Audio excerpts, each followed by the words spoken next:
So I'm welcoming people here today on my own behalf in relation to the OGP, but also in relation to the eInvoicing Ireland team, as we've called them.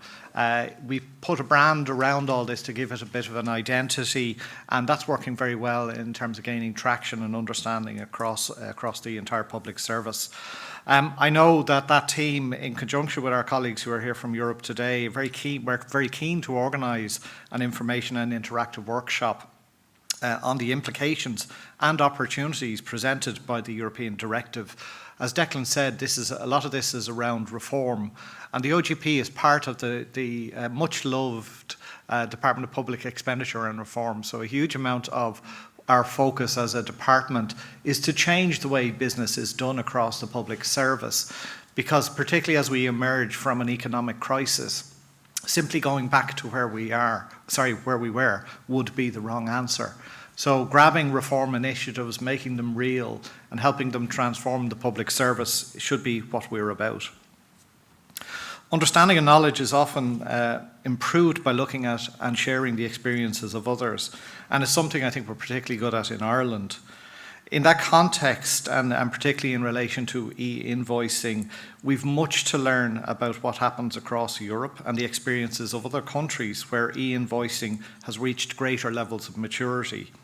I'd like to thank our colleagues again today from the European Commission's Connecting Europe Facility digital team for coming here today to deliver their presentations and provide very worthwhile European context to what we're trying to achieve over the next 12 months on the road to e-invoicing compliance.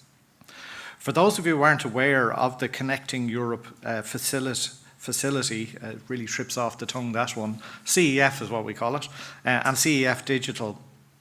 CEF is a key EU funding instrument used to promote growth and competitiveness through targeted infrastructure investment across Europe in areas such as transport, energy, and digital services. Indeed, many Irish public and private sector projects and initiatives, including those of the OGP, such as our soon-to-be-launched ESPD, our European Single Procurement Document Project, have benefited from grant funding available through the CEF. CEF, and particular CEF Digital, demonstrate Europe's commitment to the digital agenda. A highly competitive European economy for the 21st century is the European Commission's vision for Europe, as set out in the Europe 2020 strategy, with an emphasis on reaping the full economic and social benefits from a digital society. The European Commission's plan to achieve this vision is underpinned by a number of initiatives. At the heart of a digital agenda for Europe, one of the flagship initiatives is achieving a digital single market for trade across all member states. E-invoicing is recognised as an enabler to achieving the digital single market, calling for the removal of regulatory and technical barriers that prevent mass adoption of e-invoicing across Europe. And again, throughout the day, you'll hear today about standardisation and how Ireland is buying into standardisation. In all that context, we will hear from Christian and Martin later the benefits of e-invoicing that have been widely recognised at national levels too, across a number of member states already. For example, it has been mandatory for businesses to submit e-invoices to central government departments in Norway since 2011, 7 years ago. And e-invoicing in public procurement has been adopted by a number of countries, including Denmark, Sweden, Italy, France, to name but a few. The experiences of these countries, the policy and implementation challenges faced, and the benefits achieved and practices applied are of great interest and value to us in Ireland in our preparations as we move forward to our e-invoicing solutions. Indeed, we don't have to look beyond our own shores to see good examples of e-invoicing. And it's great that we'll be able to share some of those experiences here today from homegrown initiatives in the areas of education and health, who have been early adopters in relation to these technologies. And despite the different approaches each have taken, there's a lot to learn around how that innovation and automated processing is helping those organisations manage volumes and increasing their efficiencies. The experiences of these early adopters shows that while compliance required requires only a minimalist strategy, focusing on just the capability to receive e-invoices, the potential for cost savings and adding new value increases with the level of automation and adoption of e-invoicing, and the level of digitisation of the end-to-end procure-to-pay lifecycle that national policy and strategies target. In an Irish government context, there is no single policy owner for the end-to-end procure-to-pay lifecycle, from tendering through to payment. The European Directive on e-invoicing squarely places responsibility on each individual public body to ensure that they comply with the obligations under the directive. And the OGP is well placed to play a supporting role in that context.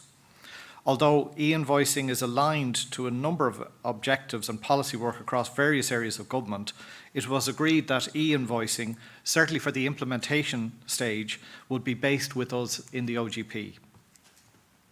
To date, it has proved a very good fit. We've welcomed the team, we've built up the team in the OGP. And given particularly our role and experience in procurement reform and policy across government, our operational model of collaboration and cooperation working with key sectors of government, and our capabilities in establishing commercial frameworks for procurement of goods and services across the state. In addition to e-invoicing, the OGP is continuously involved in establishing the use and importance of technology in engaging and managing the state's relationships with suppliers across all fields of procurement. BIM and ESPD are key examples in that context where we're adopting and promoting technology to enable better procurement across the state. The OGP is therefore responsible for transposing the European Directive on e-invoicing into Irish law. The OGP established the e-invoicing Ireland programme to facilitate and enable all public bodies to achieve compliance with the directive.